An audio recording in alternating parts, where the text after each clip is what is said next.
Unasikiliza Oleni TV, mwongozo kwa umma. Ndiyo, ni mwongozo kwa umma na ni furaha kwa Waislamu.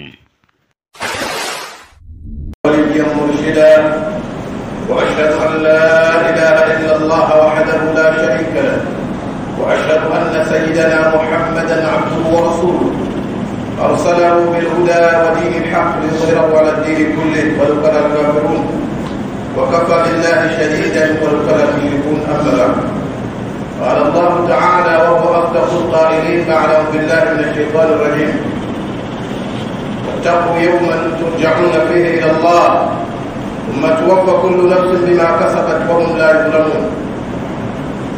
وقال أهل الحكم: إن لله عباد فطنا طلقوا الدنيا وخافوا الفتن نظروا فيها فلما علموا أنها ليست الحي وطنا جعلوها لجة واتخذوا صالح الأعمال فيها سفنا. أما بعد، أوصيكم ونفسي أولا بتقوى الله تعالى وطاعته. نdugu Waislamu, awali ya yote kabisa nachukua fursa hii adhimu kwanza kabisa kuihusia nafsi yangu pamoja na nafsi zenu katika jambo zima la kumcha Allah tabaraka wa taala. Kwani hakika Allah tabaraka wa taala amejalia mafanikio ya kweli yawatathibitikia wale ambao wamesimama na kujipamba na safari ya kumcha Allah tabaraka wa taala. Na al-Imam Ali radhiyallahu anhu wa karramallahu wajha amearifisha maana ya kumcha Allah, akasema huwa imtithalu al-awamir wa ijtinabu an-nawahi.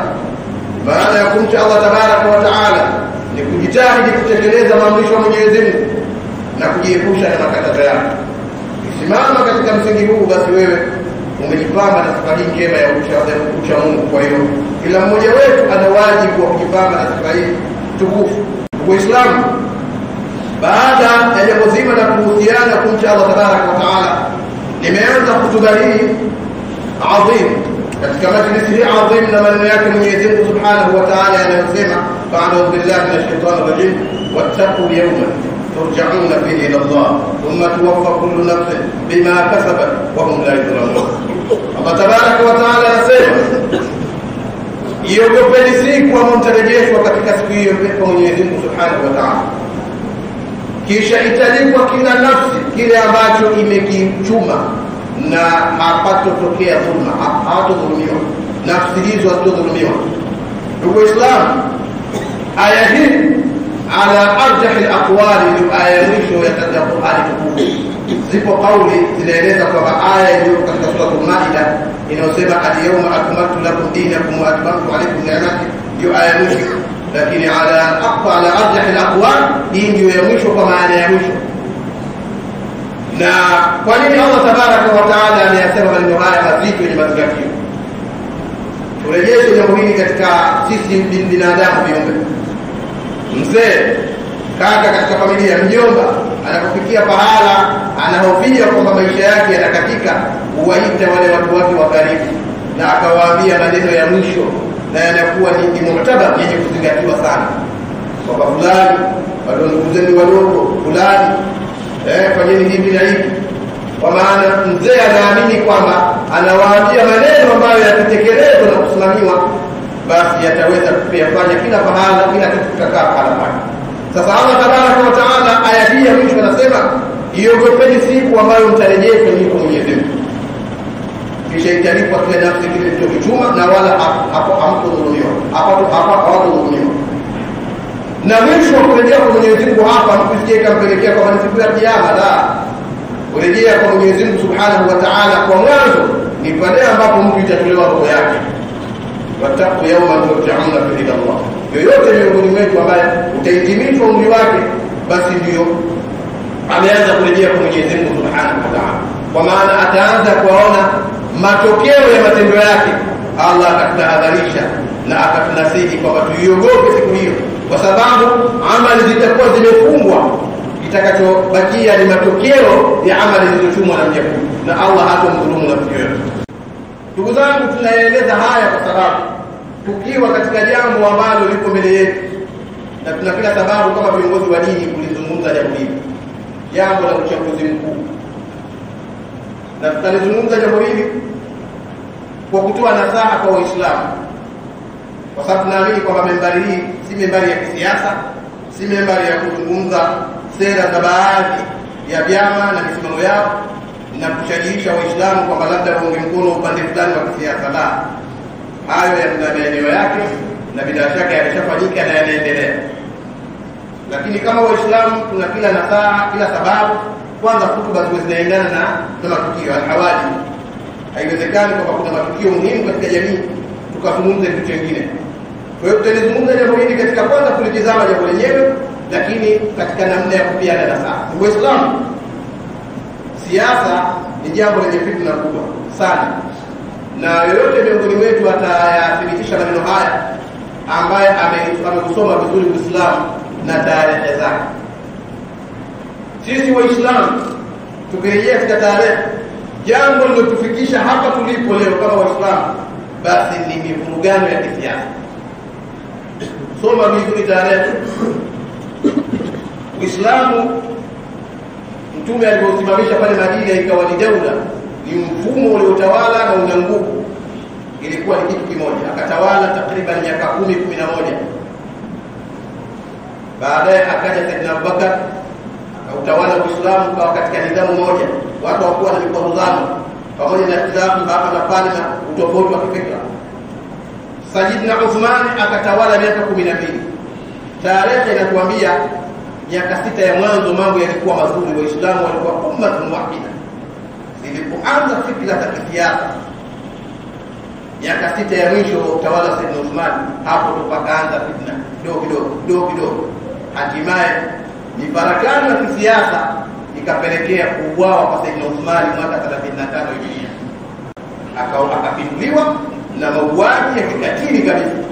Akauawa Sayyidina Uthman, mauaji ambayo yaliweka historia mbaya sana kwa khalifa wa Kiislamu, ahadu 10 mubashirin bil janna, mtu ambaye ameupigania Uislamu, ametoa mchango mkubwa katika Uislamu, akauawa na akakatwa vipande kama fenesi. Ni maelezo marefu wala sio maudhui yetu, na yazungumza kwa ujumla. Lakini alhasil, na baada ya kuuliwa Sayyidina Uthman, hali ndio ikawa mbaya zaidi, kwa sababu wale wanaitwa afwar walioshiriki fitna zile mpaka hatimaye wakaizingira nyumba yake na wakamuua. Walipokuwa mbele yake wanamhatarishia usalama wake, na bahati mbaya kama tunavyoeleza kwamba siasa inakuwa na fitna kubwa.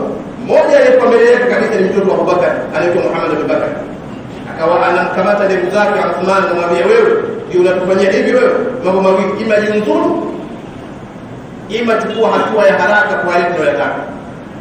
Sayyidina Uthman akamwambia, yake ndio kuishi baba yako alikuwa anaheshimu sana, na ulau kama baba yako angekuwepo hapa usingethubutu kuwa katika mapambano tena. Muhammad bin Bakar akayazingatia maneno yale, akajitenga. Lakini waliobakia wakafanya jinai ya kumuua khalifa wa Uislamu. Baada ya mauaji ya Sayyidina Uthman, fitna ikawa imechochewa hapa kusimama tena. Ukiona leo katika Uislamu kuna madhahibi ya Shia, al-Ibadiyya na firqa nyingine za Kiislamu zilianza kuzaliwa pale, kwa sababu kila mmoja sasa alibeba fikra zake, na ilikuwa ni mvurugano ya kisiasa. Baada ya pale wale walioshiriki mauaji yale wakajaribu, ikawa sasa umma wa Kiislamu umekaa hauna kiongozi. Kisoma tarehe inasikitisha sana. Khalifa wa Kiislamu alikaa kwa muda mrefu, amekatwa kwa mapanga, amechanwa kwa mapanga, madamu yanamkuja, na waliodhibiti utawala ni waasi ambao walitoka Basra, Misri na Kufa, wakaivamia Madina na wakafanya jinai hiyo. Kilichotokezea, khalifa alikaa kwa muda bila kupata mtu wa kumzika. Uthman alizikwa na watu wachache sana waliomtulia, akasema haiwezekani, kama sisi tutauawa au tutakuwa lolote, acha tukamchukue khalifa tukamziki na watu wachache. Baada ya kuuliwa khalifa yule, na aliwaambia mbele yao wakataka kumuua, akamwambia lan tusallu ma'an in qataltumuni, nyinyi mnataka kuniua, lakini nitakwambia mkiniua nyinyi hamtoswali pamoja tena, nyote mtakuwa firqa. Na naam, baada ya mauaji yale, kila waliendelea katika masahaba kwamba tunataka kukabidhi ukhalifa na utawala. Baada ya kummaliza Uthman, kawa anaogopa jambo, akasema na tukiona tukielekea fitna. Wakamwendea Abdullah ibn Umar, wakamwendea Sa'd ibn Abi Waqqas, wakamwendea masahaba wengi. Mwisho wale muhajirin na ansar wakaona haiwezekani umma wa Kiislamu kabakia bila kiongozi. Wakamwendea Ali ibn Abi Talib, Ali vile vile akakataa. Na Ali alikuwa na sababu nyingi za kukataa, kwa sababu Ali mwenyewe alikuwa anashuhudia kwamba yeye ni sehemu katika wale washiriki mauaji ya Sayyid Uthman, kwa sababu ya shubha na fitna zilizojengwa ndani yake za kisiasa. Lakini mwisho muhajirin na ansar wakambembeleza Ali ibn Abi Talib, akamwambia tunakuomba sasa muhajirin na ansar chukua nafasi hii, haiwezekani umma huu kabakia bila kuwa na kiongozi. Hapo Ali ibn Abi Talib akachukua uongozi mwaka 35 Hijria baada ya kuuliwa Sayyidina Uthman, lakini katika hali ya kuwa umma wa Kiislamu na migawanyiko mikubwa ya kisiasa. Sayyidina Ali akaanza kuchukua utawala, yakaanza kujitokeza mifarakano mikubwa ya kisiasa. Mfarakano wa kwanza, Muawiya bin Abi Sufyan. Muawiya alikuwa ni gavana katika jimbo la Sham, na huyu alikuwa gavana kutoka utawala wa Sayyidina Umar. Na mfumo wa kiutawala wa Kiislamu, gavana anapopewa utawala katika eneo fulani anakuwa na mamlaka ya kijeshi na kuendesha ghazawati. Kwa hiyo Muawiya amepigana vita vingi, kwa hiyo ana vikosi vya kijeshi vinavyotii na ana uzoefu mkubwa. Ali ndio kwanza anaingia kwenye madaraka. Muawiya akatangaza wazi kwamba siitambui serikali ya Sayyidina Ali, na kwamba lazima kuna hatua zichukuliwe kwanza ndipo mimi niashirie kutambua. Jambo likawa ni kubwa sana, kwa akiwa na jeshi na mtii katika eneo lake. Hali hiyo ikapelekea msuguano. Ali bin Abi Talib akatumia kila namna ya kumnasihi Muawiya ili akubaliane na yeye kwanza autambue ukhalifa wake na utawala wake, kisha amwachie yeye katika yale ambayo analalamikia aweze kuyachukulia hatua. Lakini Muawiya bin Abi Sufyan akalikataa hilo, akasema mimi naona kwamba waliokuzunguka ndio wale ambao tunawalalamikia wamehusika kwa njia moja au nyingine kumuua Sayyidina Uthman, hatuwezi kubaliana wewe. Msuguano wa kisiasa ukawa mkubwa, ukapelekea vita vikubwa baina ya Waislamu kwa Waislamu. Vita vinaitwa waqa'atu Siffin.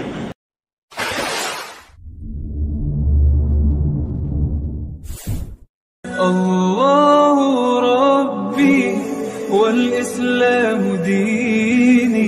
Huda Online TV, mwongozo kwa umma. Ndiyo, ni mwongozo kwa umma na ni furaha kwa Waislamu.